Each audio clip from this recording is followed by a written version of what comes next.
Hello, guys. Good morning, good afternoon, good evening. Once again, I'm back with English 1, another lesson. Today's lesson is sentences. All right, I would give you the definition or the explanation of the sentences and then subject and predicate. How would you divide a sentence into subject and predicate and the kinds of sentences? All right, so let's start the lesson. So we start our today's class. Sorry. So students, we start our today's topic. Sentence, and I will tell you about kinds of sentences. And before kinds of sentences, I will tell you about the subject and predicate as mentioned.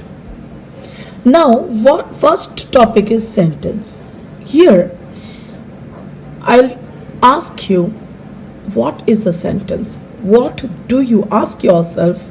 Pause the video for some time and think, what is a sentence? Yes, I have told you before in your earlier classes that sentence is a word that comprises of two words. If I divide the word sentence, it is divided into two parts. One is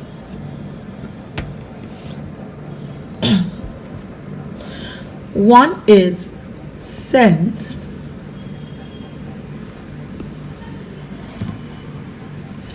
another one is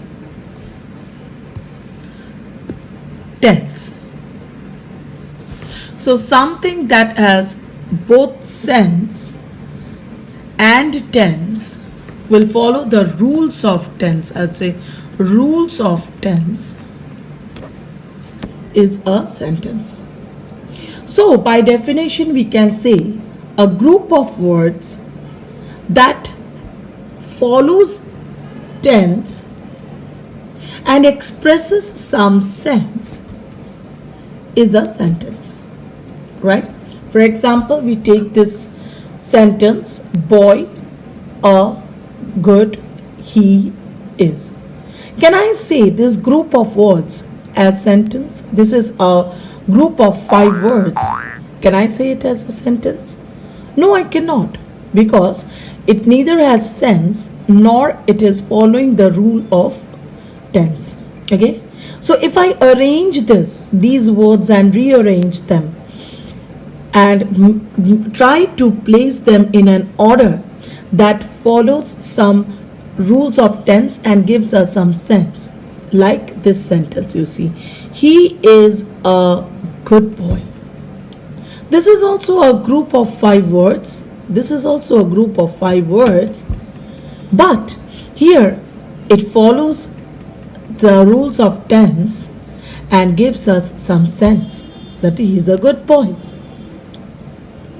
Now, one more thing here, very important, I repeatedly tell you students that while sentence construction, we must not mix up tenses.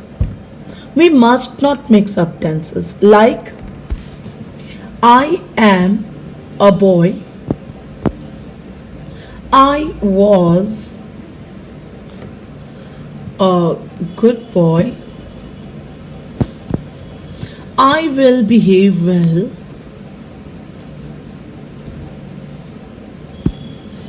So, you know what?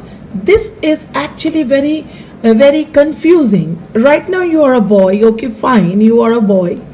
What do you mean by I was a good boy? Means now you are no more a good boy. And I will behave well means what? Now you do not behave well, you will behave well in future. So here you must not use the tenses like this. You must use the proper tense keeping parity with each other. Here you see, I am a boy. Yes, present tense, you are a boy. And I was a good boy. No, I am a good boy. You are a good boy. I'm a boy and I am a good boy. And you will behave well. No, it is not future tense. You behave well. Okay, and I behave well.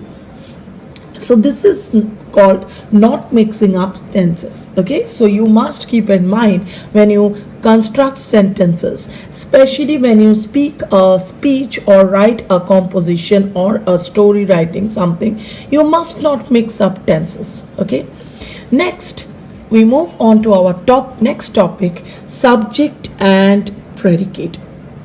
Okay, subject. What is subject? Subject is that entity of a sentence that does the action. Okay, that does the action in the sentence, performs the verb of the sentence, or I say work in the sentence.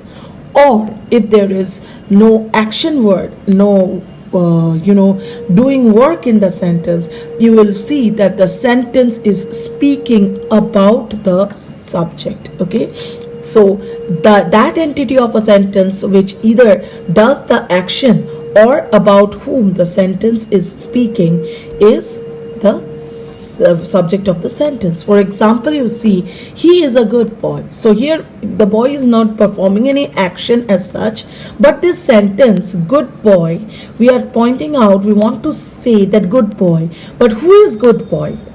He is good boy. So he here is the subject, that entity of this sentence about whom we are speaking, about whom this sentence is. Similarly, next sentence you see, Mary had a little lamb, little lamb, little lamb. We all know this rhyme, right? So from that rhyme I have taken this sentence, Mary had a little lamb. So here the Mary is not directly performing any work, but she is showing possession. She is possessing something. So little lamb is possessed by somebody. So who is possessing the little lamb? Mary is possessing the little lamb. So if you consider the possession as some action word here, then Mary is doing that possessing, or the sentence is about Mary.